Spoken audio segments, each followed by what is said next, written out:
Welcome to the Language Lads YouTube channel. My name's Johnny, and in today's video we're going to be talking all about one of the most intriguing, fascinating and potentially, at first glance, random elements of the English spelling system. Specifically, why do we have pairs of words where we have some which have got the I sound made by having the I and then a split spelling and then E at the end of a word, e.g. site, like building site, S-I-T-E, whilst also having a word like sight, as in I've got good eyesight, which is not true, by the way. I've got average eyesight, if that. But sight, as in eyesight, which is S-I-G-H-T. What's the point of the I, G, and H there when you could easily just have a split spelling, like, and that's what we call, by the way, putting the E at the end of a word, because it turns what would be a short vowel sound. So, for example, in the S-I-T-E one, we instinctively know, and if you've never heard this before, it's like mind-blowing the first time you hear this as well. We have that E sound at the end in split spellings as they're described to young kids learning phonics these days, because without a split spelling, S-I-T would be the I sound, so it would be sit. Put the split spelling E at the end and it turns the I to an I, so it makes it sight. But try to then explain to a kid why their eyesight is not also spelled S-I-T-E. Completely mind-blown until... And you might never realise this, you may never, hopefully, some of you are watching this and have thought about it, but been like, oh, I'm not really sure, and then maybe never bothered to look up the answer. I'm about to tell you the answer to this, and it's actually really super simple and super fascinating. If a word has got the IGH, but it makes the I sound, that word is, without exception, he says, without exception, caveat, not a professional linguist, haven't looked at every single example of this. So if you can find one, or you can find out off AI or off Google searches that I'm wrong, stick it in the comments down below. But as far as I'm aware, without exception, every single IGH word in English, like fight, right, light, night, other type of night, with as in the sword type of night, all of those words, and many more, did I say type, for example? All of those words have got a history that they were, in fact, Old English words straight from continental Europe when the Anglo-Saxons first invaded this island. Now, back in those days, the Anglo-Saxons were speaking the language which we now call Old English, essentially.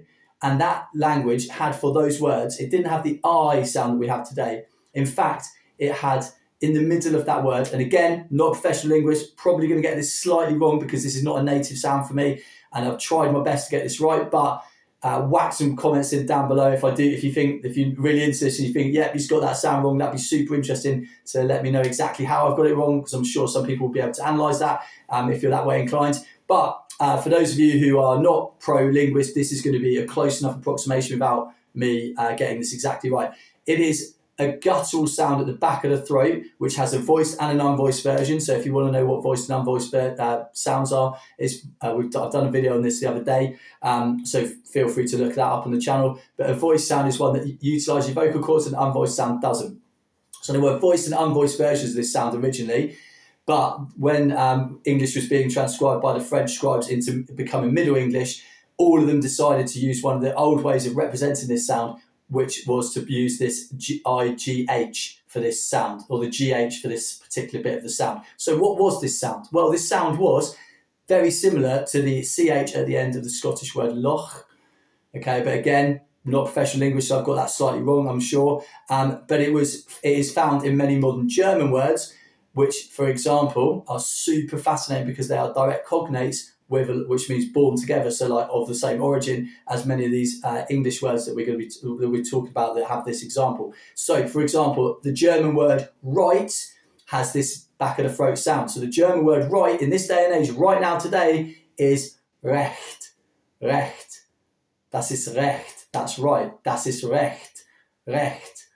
Recht means right in German. It means right as in, interestingly, it means right as in correct, as in das ist recht is that's right, but it also means right as in die rechten Seite, the right hand side. So it's the same in English still, that we have right means a direction, this is my right hand, but it also means that is correct. The same in German. And Old English was exactly the same. So Old English, we didn't say right, we said something like recht, recht.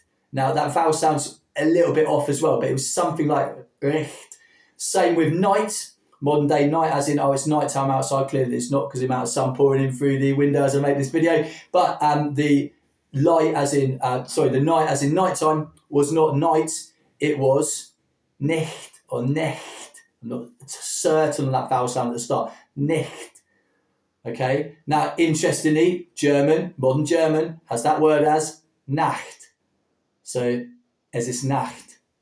It's night.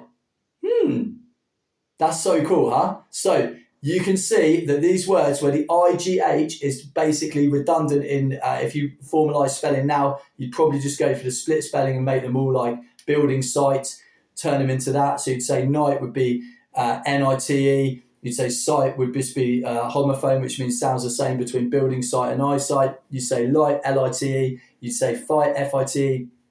It's much easier, but having that silent GH in there is super cool as far as I'm concerned, because what it means is you can see that access to the history and how old these words are, how they've come straight from our Germanic roots, and they are a really old feature of our language. And you can also, from those words, not always, but often, guess the German word, okay? Because as I've just shown you, Nacht is a German word, which was nicht, which is night, and Recht is the German word for right.